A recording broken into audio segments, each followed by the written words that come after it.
40 milliards de francs CFA, c'est le montant que le Niger compte lever sur le marché financier de l'Union économique et monétaire ouest-africaine, UEMOA, à travers une adjudication d'obligations assimilables du Trésor. L'annonce a été faite par l'agence UEMOA Titres basée à Dakar au Sénégal. La valeur nominale unitaire de chaque titre est de 10 000 francs CFA avec un taux d'intérêt unique, la valeur du taux étant de 6%. L'opération va durer 60 mois, soit 5 ans, avec une date d'échéance prévue pour le 29 juin 2022. Selon les caractéristiques de l'opération, le remboursement de ces obligations se fera par amortissement annuel constant après un différé d'1 an. En ce qui concerne le paiement des intérêts, il se fera annuellement sur la base d'un taux de 6% l'an dès la première année.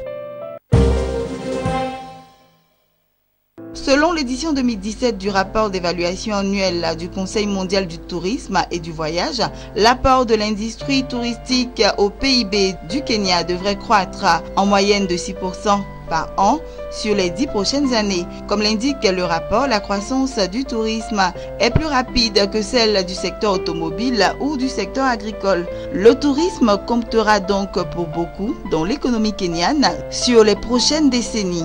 L'industrie touristique est d'ailleurs l'un des secteurs créant le plus d'emplois dans le pays. Plus d'1 million d'emplois directs, indirects et induits ont été créés par le tourisme en 2016, soit 9,2% de tous les emplois du pays.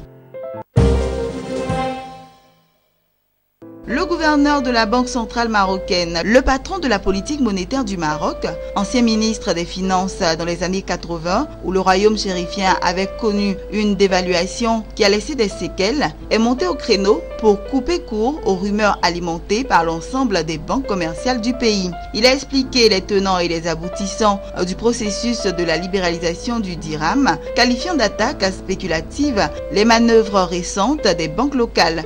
Quelques mois plus tôt, l'institution monétaire avait annoncé qu'elle entamerait au second semestre de cette année un processus de passage graduel et partiel à un régime de change flexible pour mieux contenir les chocs externes.